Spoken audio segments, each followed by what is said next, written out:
बिस्मिल्लाहिर्रहमानिर्रहीम, अस्सलाम वालेकुम, बखैर इसमें आतिफ वक्कास और ये लेक्चर नंबर 11 है, chapter number 3 motion and force का। लास्ट टाइम लेक्चर नंबर 10 में हमने प्रोजेक्टाइल मोशन पे डिस्कशन स्टार्ट की थी। इसमें कुछ चीज़ें हमने प्रोजेक्टाइल की डिस्कस की थी, कुछ चीज़ें आज हम डिस्कस करेंगे इस लेक्चर में। हमने बात की थी कि प्रोजेक्टाइल एक ऐसा ऑब्जेक्ट है कि जो ग्रेविटी के ज़रिए असर मोशन करता है। अगर तो क्वेश्चंस के पॉइंट ऑफ व्यू से देखा जाए कि उसमें एमसीक्यू क्वेश्चन डिफिनीशन वाइज किस तरह के बन सकते हैं, तो इसमें आपने ये ख्याल रखना है। वो अक्सर कह देते हैं कि एक जहाज़ फॉर एग्जांपल एक पॉइंट से टेक ऑफ करता है और फिर किसी और पॉइंट पर लैंड कर लेता है, या एक परिंदा एक जगह से उड़ता है और किसी और जगह पे बैठ जाता है। तो या एक रॉकेट जो है लॉन्च किया जाता है, एक जगह से उसको थ्रो किया जाता है और उसके अंदर इंजन होता है और वो उस बाहर की तरफ फ्यूल जो है कंज्यूम करके बाहर की तरफ गैसेस इजेक्ट करता है और वो आगे प्रोपेल होता है और किसी और पॉइंट के ऊपर ड्रॉप हो जाता है। तो इन तीनों एग्जांपल्स में अगर देखा जाए, एक्सेलरेशन का एक्स कंपोनेंट जो है वो ज़ीरो नहीं है। यहाँ पर ग्रेविटी के अलावा और फोर्सेस भी इन्वॉल्व हैं, जिसकी वजह से ये प्रोजेक्टाइल मोशन की एग्जांपल्स नहीं हो सकती। हाँ, अगर कहा जाए कि एक बैलिस्टिक मिसाइल है और एक जगह से उसको थ्रो किया जाए और वो कहीं पे ड्रॉप हो जाए, तो इससे ये होता है कि उसके अंदर चूंकि अपना इंजन नहीं होता, अपना फ्यूल नहीं होता, तो इस वजह से वो सिर्फ ग्रेविटी के ज़रिए असर होता है, इसलिए वो प्रोजेक्टाइल मोशन की एग्जांपल है। फिर इस तरह आप फुटबॉल को किक करते हैं, हवा में जाता है और किसी पॉइंट पर गिर जाता है, ये एक प्रोजेक्टाइल है। तो यहाँ पर एक चीज़ आपने याद रखनी है कि हर वो ऑब्जेक्ट प्रोजेक्टाइल है कि जिसके ऊपर सिर्फ और सिर्फ ग्रेविटी का इफ़ेक्ट होता है। जहाँ तक बात है एयर फ्रिक्शन की, तो ये भी एक प्रोजेक्टाइल हो सकता है जिसमें आगे से एयर फ्रिक्शन भी एक्ट करे, लेकिन आमतौर पर जो एमडीकेट या ईटा के वगैरह के जो टेस्ट होते हैं उसमें ये चीज़ें शामिल नहीं होंगी। ये उन स्टूडेंट्स को फिर इसके मुतालिक केयरफुल रहना चाहिए जो यूनिवर्सिटी लेवल पे पढ़ रहे हैं और जो एक्चुअल इंजीनियरिंग के प्रॉब्लम सॉल्व करते हैं प्रोजेक्टाइल से रिलेटेड, तो वो एयर को भी कंसीडर करेंगे। सो आज हम बात करेंगे किसी प्रोजेक्टाइल की टाइम ऑफ फ्लाइट की, फिर हम मैक्सिमम हाइट की बात करेंगे। यानी टाइम ऑफ फ्लाइट वो टाइम होता है कि जिस दौरान वो प्रोजेक्टाइल हवा में रहता है। फिर हम उसके लिए भी इक्वेशन डिराइव करेंगे और उसके बाद हम मैक्सिमम हाइट की इक्वेशन डिराइव करेंगे। लास्ट टाइम मैंने डिफ़ाइन किया था कि ये वो हाइट होती है कि जो वर्टिकल एक्सिस पे ज़्यादा से ज़्यादा प्रोजेक्टाइल जिस पॉइंट तक पहुंच सकता है, हॉरिजॉन्टल सरफेस से उस पॉइंट तक का जो परपेंडिकुलर डिस्टेंस होता है वो मैक्सिमम हाइट है। यानी ज़्यादा से ज़्यादा किस हाइट तक प्रोजेक्टाइल पहुंच सकता है। फिर तीसरी जो अहम चीज़ है, that is the range of a projectile, कि ज़्यादा से ज़्यादा वो हॉरिजॉन्टल एक्सिस पे कितना डिस्टेंस कवर कर सकता है for any particular initial velocity and angle of projection. तो ये भी हम डिस्कस करेंगे। याद रहे ये तीनों पैरामीटर्स यानी टाइम ऑफ फ्लाइट,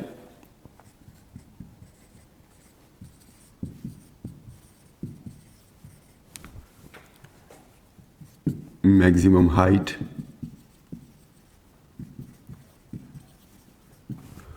और हॉरिजॉन्टल रेंज, ये तीनों पैरामीटर्स हम in terms of initial velocity and angle of projection express करेंगे। यानी इन तीनों की इक्वेशन में सिर्फ ये दो अननोन्स होंगे और एक उनमें ग्रेविटी होगी, ग्रेविटेशनल एक्सेलरेशन। तो इन तीन चीज़ों की वैल्यूज़ अगर हमें मालूम होंगी तो हम ये तीनों कैलकुलेट कर सकते हैं। बहरहाल इनकी डिराइवेशन अगर तो बोर्ड के एग्ज़ाम के लिए स्टूडेंट्स तैयारी कर रहे हैं और उनके अभी एग्ज़ाम्स नहीं हुए, तो वो ये कर सकते हैं कि इनकी डिराइवेशंस के मैं बेसिक पॉइंट्स बता दूंगा कि कैसे डिराइव करते हैं, वो याद रखें और उस तरीके से डिराइव करें। लेकिन यहाँ पर मैं चूँकि एमसीक्यूज़ पॉइंट ऑफ व्यू से चीज़ें डिस्कस कर रहा हूँ, तो मैं उनके फाइनल रिजल्ट्स ही सिर्फ यहाँ पर मैंशन करूँगा। बहरहाल अगर हम टाइम ऑफ फ्लाइट के लिए फार्मूला डिराइव करना चाहें, तो चूंकि टाइम ऑफ फ्लाइट का ताल्लुक वाई कंपोनेंट से होगा। क्यों? क्योंकि उस वक्त का टाइम हमें कैलकुलेट करना है जब ऑब्जेक्ट हवा में हो। तो हवा में अगर है तो उसका कोई ना कोई वाई कंपोनेंट होगा, तो उसके लिए हम इक्वेशन ऑफ मोशन इस्तेमाल करेंगे। Simply second equation of motion, S is equal to V I T plus half AT²। लेकिन चूंकि ये वर्टिकल डायरेक्शन मतलब वर्टिकल कंपोनेंट्स हमारे लिए इंपॉर्टेंट होंगे, इसलिए सबके मैं वाई कंपोनेंट्स कंसीडर करूँगा। जितने भी यहाँ पर वेक्टर्स है सबके वाई कंपोनेंट्स लिखूँगा। और अगर मैं total time of flight calculate करना चाहूँ तो इनिशियली भी ये 0 पे था, यानी वर्टिकल एक्सिस पे वो 0 था, और जब दोबारा इस पॉइंट पे आया तब भी वर्टिकल एक्सिस पे ये 0 पे है। इसलिए vertical displacement total time of flight के लिए वो क्या होगी, दैट वुड बी 0। यहाँ पर ये अहम है कि फॉर कंप्लीट फ्लाइट तो ये 0 होगा। दरमियान में अगर ये यहाँ पर है तो कुछ ना कुछ वर्टिकल डिस्प्लेसमेंट है, हर जगह पे कोई ना कोई है, लेकिन ये मैं कह रहा हूँ कि टोटल टाइम फ्लाइट के लिए। फिर इनिशियल वेलोसिटी आपने पुट करनी है वाई कंपोनेंट वाली, तो that is VI sin theta, and then AY T तो टाइम ऑफ फ्लाइट होगा, उसके लिए हम कैपिटल T यूज़ करते हैं आमतौर पर कन्वेंशनली, और AY जो है वो आप जानते हैं -G है। तो ये सारी चीज़ें यहाँ पर सब्स्टिट्यूट करके इस इक्वेशन को रीअरेंज करके हमारे पास टाइम ऑफ फ्लाइट का ये फार्मूला आता है। जैसा कि पहले भी मैंने कहा कि जो बोर्ड की तैयारी कर रहे हैं वो स्टेप बाय स्टेप इसको सॉल्व करके चेक कर सकते हैं। मैं डायरेक्ट रिजल्ट लिख रहा हूँ कि टाइम ऑफ फ्लाइट का जो फार्मूला हमारे पास आएगा that would be 2VI sin of theta divided by G, that is total time of flight. और अगर पूछा जाए कि कितने टाइम में वो समिट पे पहुंचेगा, मैक्सिमम हाइट वाले पॉइंट पे पहुंचेगा, तो time to reach maximum height या time to reach summit point, वो पॉइंट जो सबसे मैक्सिमम हाइट पे हो, तो इसमें कितना टाइम लगता है इसका फिर फार्मूला, इसको सिंपली हाफ कर दें क्योंकि आधा पार्ट उसने कवर किया है, आधा इसे कवर करना है, तो इसको हम TH लिख लेते हैं, या कोई भी आप उसके लिए सिंबल यूज़ कर सकते हैं, T' लिख लें या जो भी है। मैंने H लिखा हाइट के लिए, तो मैक्सिमम हाइट तक पहुंचने का टाइम ये सिंपली इसका हाफ होगा, तो 2 पे डिवाइड करेंगे, ये 2 कैंसिल हो जाएगा, VI sin of theta divided by G। इस सूरत में ये होगा कि आपने अगर तो ये 3 चीज़ें मालूम है तो आप इस फार्मूला में वैल्यूज पुट करेंगे, क्योंकि आपसे आधे मोशन की टाइम का पूछा गया है, हाफ टाइम ऑफ फ्लाइट पूछा गया। इसके बाद नेक्स्ट जो है वो मैक्सिमम हाइट है। तो मैक्सिमम हाइट का फार्मूला अगर मैं डिराइव करना चाहूँ तो वो क्या होगा,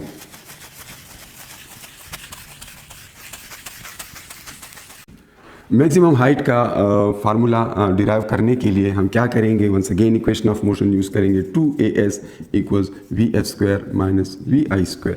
नाउ S जो है that is the vertical displacement this time, लेकिन अब ये 0 नहीं होगा क्योंकि हम मैक्सिमम हाइट की बात कर रहे हैं। तो ये हम कैसे देखेंगे, SY is H max maximum, and A ये भी Y कंपोनेंट होगा, AY is -G, and VF is 0 because यहाँ पे पहुँचकर वेलोसिटी का Y कंपोनेंट 0 हो जाता है। ये कल हमने डिस्कस किया था, तो इसको आप 0 पुट करेंगे, VFY is 0 and VIY is VI sin theta. अब ये वैल्यू सब्स्टिट्यूट करके आप मैक्सिमम हाइट का फार्मूला यहाँ पे इस तरह डिराइव कर सकते हैं। मैं डायरेक्ट लिख रहा हूँ, आप ये सब्स्टिट्यूट करके कर सकते हैं।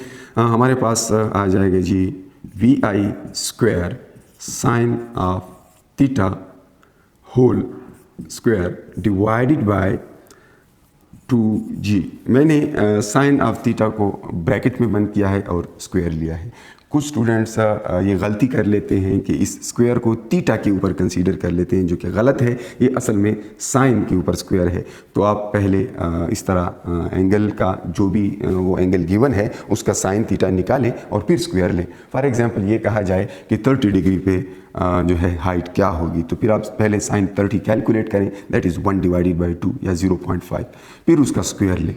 तो यहाँ पर आपके पास 1/4 आ जाएगा, 4 नीचे आ जाएगा। तो ये आपने ख्याल रखना है कि ये स्क्वायर जो है इस पूरे फंक्शन के ऊपर है। तो ये मैक्सिमम हाइट का फार्मूला है। फिर हॉरिजॉन्टल रेंज है। मैं इनको आपस में रिलेट भी करूँगा, मैक्सिमम हाइट और रेंज को आपस में रिलेट करेंगे, और फिर जो है टाइम ऑफ फ्लाइट और हाइट को आपस में रिलेट करेंगे, टाइम ऑफ फ्लाइट को रेंज के साथ रिलेट करने की कोशिश करेंगे, ताकि कुछ क्वेश्चन में ऐसे होता है कि हाइट गिवन होती है, रेंज मांगी गई होती है, या रेंज गिवन होती है, हाइट मांगी होती है, या हाइट गिवन होती है, टाइम ऑफ फ्लाइट मांगा होता है। तो इनके दरमियान का हमें रिलेशनशिप मालूम होना चाहिए। और एक चीज़ आपको यहाँ से नज़र आ भी रही होगी कि तीनों में VI भी है, थीटा भी है और G भी है, इसलिए हम तीनों के इंटर रिलेशन डेवलप कर सकते हैं, आपस के रिलेशनशिप। सही है। तो ये आपको याद रहे कि ये मैक्सिमम हाइट का फार्मूला है। फिर हम हॉरिजॉन्टल रेंज की अगर बात करें तो रेंज का ताल्लुक हॉरिजॉन्टल एक्सिस के साथ है, और दैट इज़ एक्स एक्सिस। तो इस वक्त हम अगर रेंज का फार्मूला निकालना चाहें, वंस अगेन हम इक्वेशन ऑफ मोशन यूज़ करेंगे। मैं फिर ये वाली इक्वेशन इस्तेमाल कर रहा हूँ, S is equal to VIT plus half AT²। Now range वो डिस्टेंस है जो टोटल टाइम ऑफ फ्लाइट के बाद ये हॉरिजॉन्टल एक्सिस पे कवर करेगा, इसलिए T जो है मैं यहाँ पर टाइम ऑफ फ्लाइट पुट करूँगा, टोटल टाइम ऑफ फ्लाइट। लेकिन चूंकि सारे x कंपोनेंट मैं यहाँ पे यूज़ करूँगा, और हम जानते हैं कि एक्सेलरेशन का x कंपोनेंट 0 होता है, इसलिए मुझे इस टर्म को लिखने की ज़रूरत भी नहीं है, लेकिन इसलिए लिख लिया था कि आपको पता चले कि ये हमने कहाँ से सिर्फ VIT लिखा है। AX 0 है। अब यहाँ पर VX की जगह अगर इसकी वैल्यू पुट की जाए और SX हो जाएगा R, बिकॉज ये मैक्सिमम हॉरिजॉन्टल डिस्टेंस है। तो VIX आप जानते हैं कि ये VI कॉज ऑफ थीटा है, तो वहाँ से वैल्यूज पुट कर लें और रेंज का ये फार्मूला आपके पास आ जाएगा 2VI sign theta cos theta divided by G, VI का स्क्वायर है। ये फार्मूला आपके पास आ जाएगा। ये जो T है, T कुछ देर पहले हमने ऑलरेडी इसका फार्मूला निकाला है, तो आप यहाँ पर टाइम ऑफ फ्लाइट पुट करेंगे, and that is 2VI sine of theta divided by G।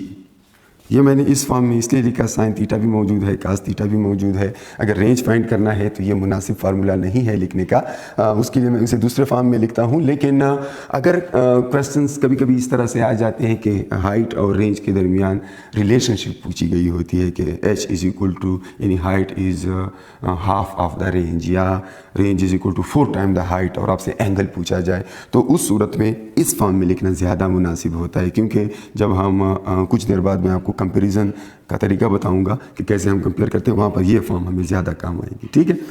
इस चीज़ को 2VI sign theta cos theta को अगर आप देखें तो ये 2 या सिर्फ 2 साइन थीटा कॉस थीटा मैं यहाँ पे लिख लेता हूँ, 2 साइन थीटा कॉस थीटा, ये किस चीज़ के इक्वल है।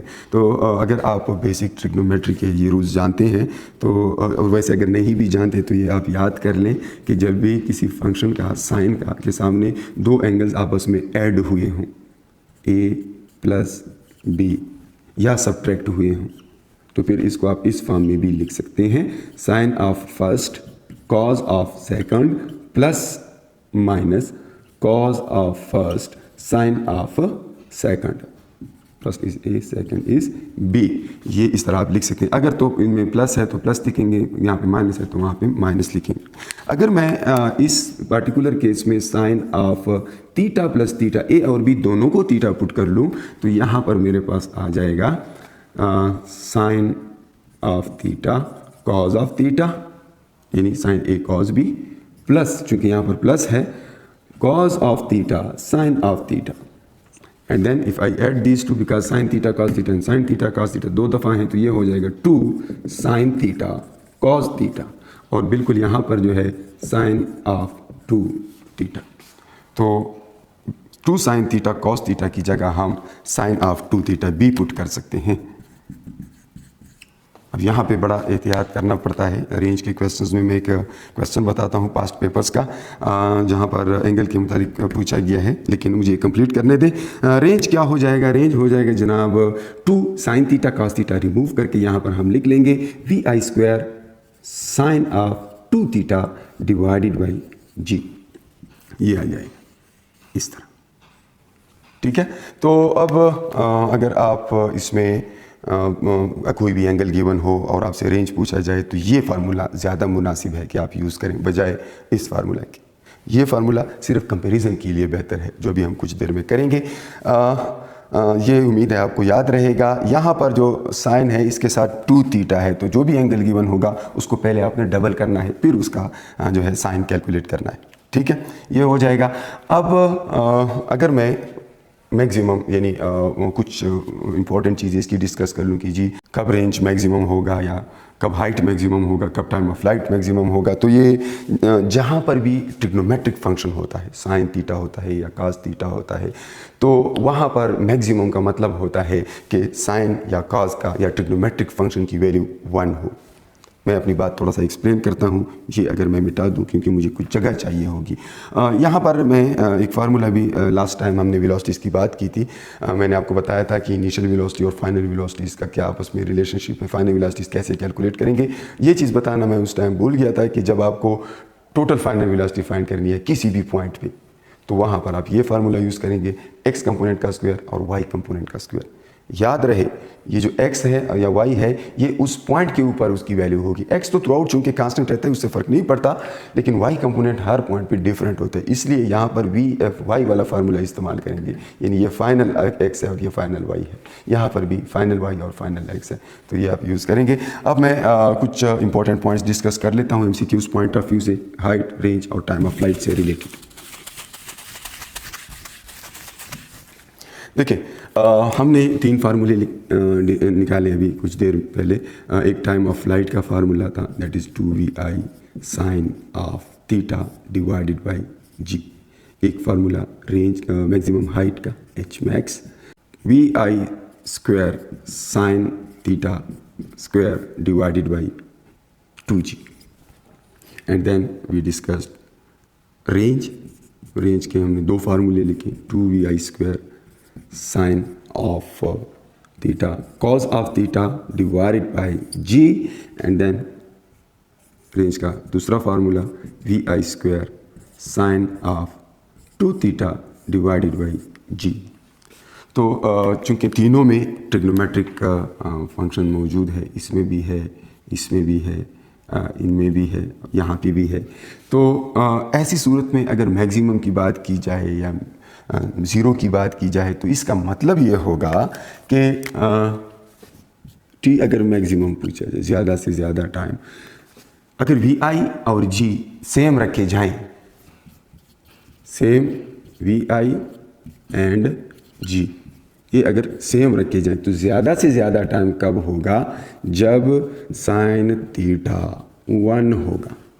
अब साइन थीटा कब 1 होता है, ये आप जानते हैं कि एंगल मुकम्मल तौर पे 90 हो। अब एंगल अगर 90 हो जाता है तो फिर तो ये वर्टिकल मोशन हो गई है, मुकम्मल तौर पे बिल्कुल स्ट्रेट ऊपर फेंका गया है, तब भी ये एक प्रोजेक्टाइल है।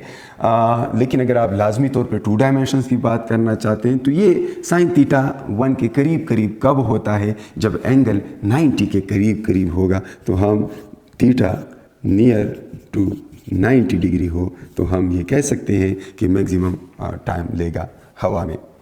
सिमिलरली अगर हम मैक्सिमम हाइट को भी देखें, उसका भी यही हिसाब है। हाइट मैक्सिमम जो है that is once again that depends upon sine theta. तो ये कब मैक्सिमम होगा, जब साइन थीटा जो है वो नियर टू 1 हो या 1 हो, फिर उसका स्क्वायर भी 1 होगा, इससे मैक्सिमम वैल्यू आएगी। तीसरी इक्वेशन अगर आप देखें रेंज की, तो रेंज कब मैक्सिमम होगा, so range would be maximum, ये भी इसके लिए भी मैं लिखूंगा कि थीटा नियर टू 90 डिग्री।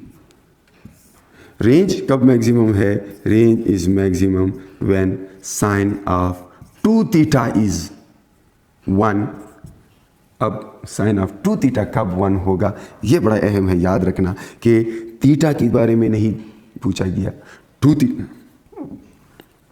ये ज़्यादा अहम है कि यहाँ पर सिर्फ थीटा नहीं है, 2 थीटा है। अब देखें अगर हम चाहते हैं कि साइन ऑफ 2 थीटा 1 हो, तो ये तो हमें पता है कि साइन 90 पे 1 होता है, तो ये जो 2 थीटा है यहाँ पर मुझे 90 पुट करना होगा, तब मुझे 1 मिलेगा। तो 2 थीटा अगर 90 है तो थीटा 45 डिग्री होगा। रेंज जो है वो कब मैक्सिमम होगा, जब थीटा 45 डिग्री होगा, 45 डिग्री पे मैक्सिमम रेंज होगा। तो अगर ये पूछा जाए कि एक लॉन्ग जंप एथलीट जो है वो सबसे लॉन्ग जंप कब लगा सकता है, तो आप ये कहेंगे कि जी वो अगर 45 डिग्री पे जंप लगाए तो दूर से दूर गिरेगा, या अगर वो जो है गोला फेंकता है एथलीट तब भी वो 45 डिग्री से करे, या फुटबॉल किक आप लगाते हैं, अगर आप फुटबॉल खेलते हैं या क्रिकेट के प्लेयर हैं और आप चाहते हैं कि जो है आप बॉल जो है ज़्यादा से ज़्यादा हॉरिजॉन्टल डिस्टेंस कवर करे, तो आप एंगल 45 डिग्री रखेंगे और मैक्सिमम रेंज कवर होगा।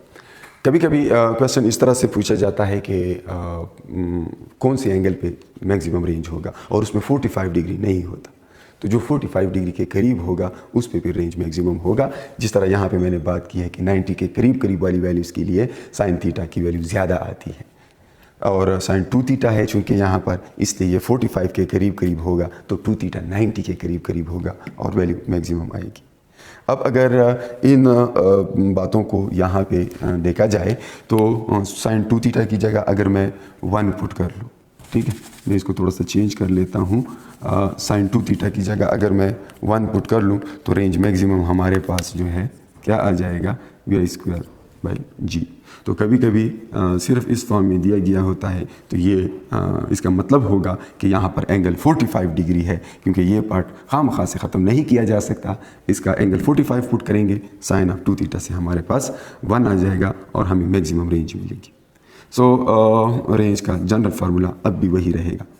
फिर एक और बात यहाँ पे याद रखें, चूँकि जैसे पहले भी मैंने कहा कि इनमें कॉमन चीज़ें मौजूद हैं, वी आई साइन थीटा और जी ए इनमें कॉमन है, तो इनको आपस में रिलेट किया जा सकता है। तो रेंज का जो फार्मूला है इसलिए लिख लेता हूँ कि अभी रिलेशनशिप में काम आएगा, sine of 2 theta divided by ji.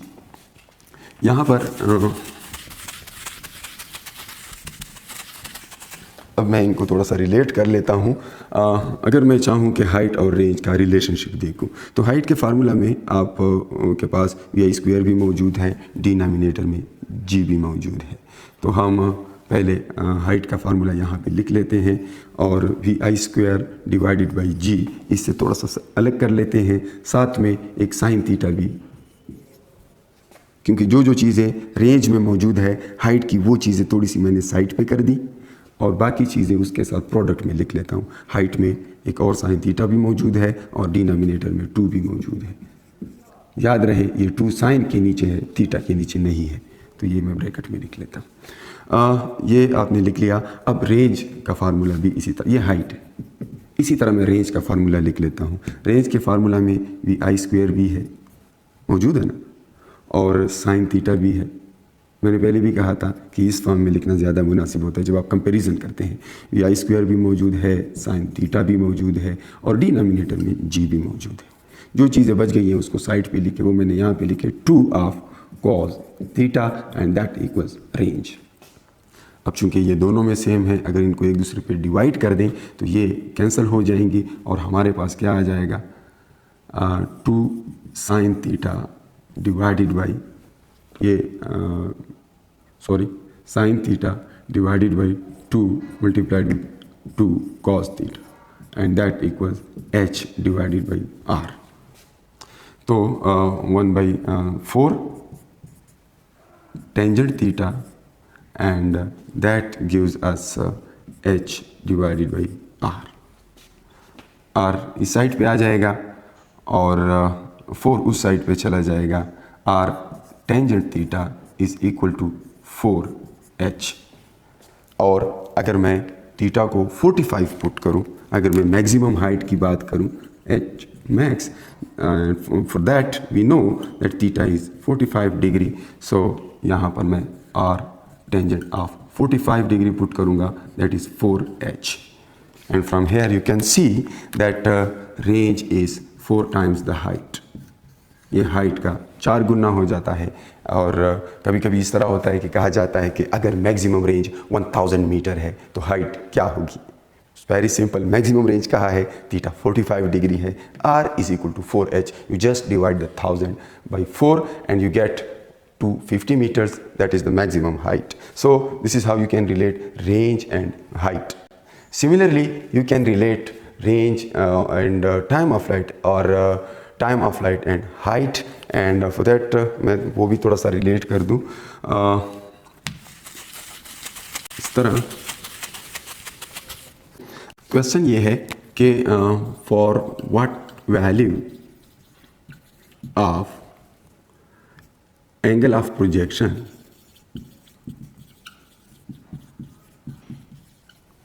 range is half of its maximum।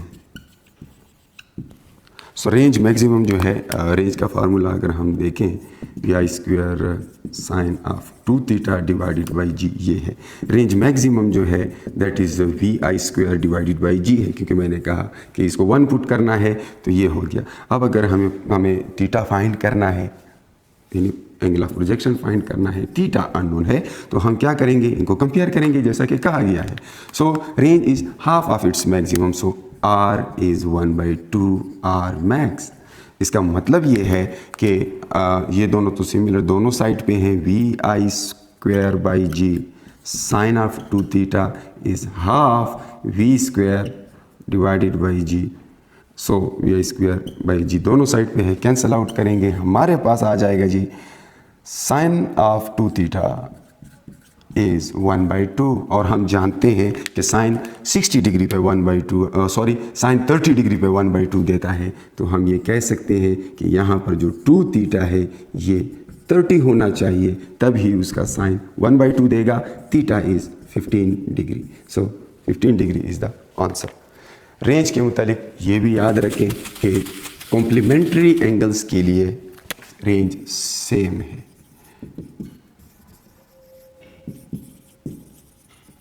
Complementary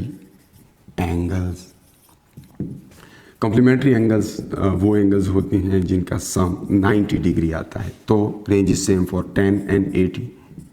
अगर कोई प्रोजेक्टाइल जो है वो 10 डिग्री से थ्रो किया जाए या वो 80 डिग्री से थ्रो किया जाए, वो दोनों एक ही पॉइंट पे गिरेंगे, रेंज सेम होगा, क्योंकि 10 और 80 का सम 90 आता है। 20 70 ये कॉम्प्लीमेंट्री एंगल है, 30 60 ये कॉम्प्लीमेंट्री, और भी दरमियान में हो सकते हैं। सो जितने भी एंगल्स हैं जिनका सम 90 आता है उनके लिए रेंज जो है वो सेम रहेगा।